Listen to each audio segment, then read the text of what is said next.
আমিও পারি। কিশোর মজুমদার। তোমার জন্যই আজ আমার রাত জাগার রুটিন। তোমার জন্যই আমি শুনতে শুরু করেছি বাংলা আর্ট ফিল্মের গান। তোমার জন্যই আমি টুকরো টুকরো করেছি নিজেকে। তোমার ছাঁচে নতুন করে গড়বার আশায় স্বপ্নগুলোকে তা দিয়েছি অতন্ত্র প্রহরায়। আত্মীয় স্বজন বন্ধু বান্ধব থেকে দূরে সরিয়ে রেখেছি নিজেকে। নিজেকে লক্ষ্যভেদী অর্জুনের মতো মনে হতো মাঝে মাঝে। তোমার জন্য, হ্যাঁ তোমারই জন্য। তোমার কথাতেই কেবল ফেসবুক থেকে তুলে নিয়েছি সব সিঙ্গেল ছবি। কেবল বাবা মার সাথে পুজো দেখা আর কটা গ্রুপ ছবি, তার সাথে মিকি মাউস, টেডি বিয়ার, কিছু ফুলের ছবি আর আর তোমার ওই মহাপুরুষের মতো বাণীর স্ক্রিনশট। এসবই ঝুলছে ফটো ফাইলে। বেশ আনন্দিত ছিলাম, খুশি হয়েছিলাম তোমার ভাবনায় নিজেকে সবার থেকে অনন্যা করে তুলতে। বিশ্বাস করেছিলাম যে ফেসবুক, ছুঃ, রাত জেগে বয়স 25 পেরিয়েছে।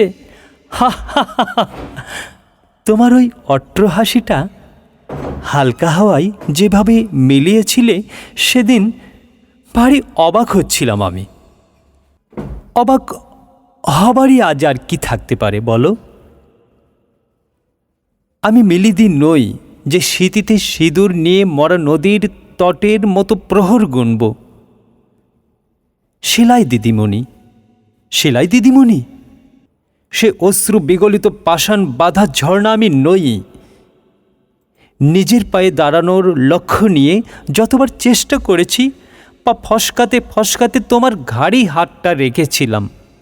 বিশ্বাস করো, সত্যিই আমি দাঁড়াতে পারছিলাম না তোমায় ছাড়া। আমি জানতামই না কোন রঙের শাড়ি আমায় এতটা ভালো মানায়, কোন রঙের টিপ পরে চুল ছেড়ে দিয়ে দক্ষিণা হাওয়া মনে হয়। জিন্স টপ এ বড় বেঢপ লাগে, তাই না? তুমি আমায় চুড়িদার আর বাহারি ওড়নায় অনন্যা করে তুলেছিলে, মানতেই হবে। জানো তো, মাও আমার আল্ট্রা মডার্ন থেকে ক্লাসিক্যাল গাম্ভীর্যে উত্তরণ দেখে বুঝে গেছিলেন, যাক ভালো ছেলেরই পাল্লায় পড়েছে মেয়ে তার। আমাকে তুমি তোমার মতো করে গড়তে গড়তেই তুমি বুঝে গেছো আমাকে, বুঝে গেছো আমার দৌড়। বুকে পাথর বেঁধে দগদগে ঘায়ে সারা রাত চোখের জলের নুন মেখে নিজেকে জ্বালাতে জ্বালাতে তবুও অভিশাপ দিতে পারিনি তোমায়। আমার মধ্যে আগুন আছে, আগুন। আজকে বুঝেছি, ঠিকই বলেছিলে। ভেতরের আগুন থেকে উত্তাপটুকু নিয়েছিলে তুমি। জ্বলে পুড়ে থাক, আমি আজ মরা উনুন হয়ে বসে আছি। জানি ভদ্র সমাজ পরিবার সেখানে নতুন করে জ্বালবে আগুন। সানাই, বেনারসি, হাজারো লোকের উত্তাপ নেবে তার। কাকে বোঝাই, কে বুঝবে বলো? এক বুক আগুন নিয়ে উনুন কিভাবে নিজেকে পোড়াতে পোড়াতে ভিতরে শোয়ে শোয়ে মরুভূমি হতে থাকে। ভালো থেকো। এত বড় চাকরি তোমার, অবকাশ কোথায় আর? আর তোমার বিয়ে করা নববধূ স্ত্রী শ্রী তোমাকে নিয়ে সুখে থেকো। একটা কথা ভাবলে অবাক লাগে, চাকরিটা পাইনি বলেই কি আমি দক্ষিণা হাওয়া থেকে দুর্গন্ধে পরিণত হলাম? তোমাকে অনলাইন দেখি, বুঝি তো, সব বুঝি আমি। সময় দিয়েছ ঠিকই, কিন্তু আমি যে টিচার হব, কি করব?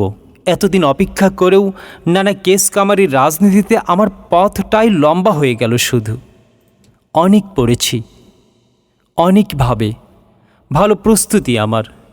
বিশ্বাস করো, যদি ভালোই ভালোই সবটুকু হয়, আমি চাকরিটা পাচ্ছি। জীবনে সত্যিই দাঁড়াবো আমি, দেখে নিও। সরি, তুমি কি দেখবে আর? তবে আমি দেখতে পাচ্ছি আমার স্বপ্ন ছোঁয়ার খুব কাছাকাছি দাঁড়িয়েছি। তবু একা লাগে, ভীষণ একা। ভাবতে তবু চেষ্টা করছি, ছোট ছোট ছাত্রছাত্রীদের পড়াচ্ছি আর মুখ ফসকেই অপ্রাসঙ্গিকভাবেই বলে ফেলছি, তোমার জীবনে মানুষকে মানুষের মর্যাদা দিও, টাকা রোজগারের মাত্রা দিয়ে নয়। আর মেয়েরা নিজের পায়ে না দাঁড়ালে এই সমাজে উচ্ছিষ্টের মতো অস্তিত্ব নিয়ে থাকতে হবে তোমাদের। তাই দাঁতে দাঁত চেপে বলো, আমিও পারি, আমিও পারবো, আমিও পারবই পারবো। থাক, ছাড়ো, এত ভাবা ঠিক নয়। কাল রাইটিং এক্সাম, ঘুমোতে হবে। রাত জাগার রুটিনটা আর বদলাতে পারলাম না গো।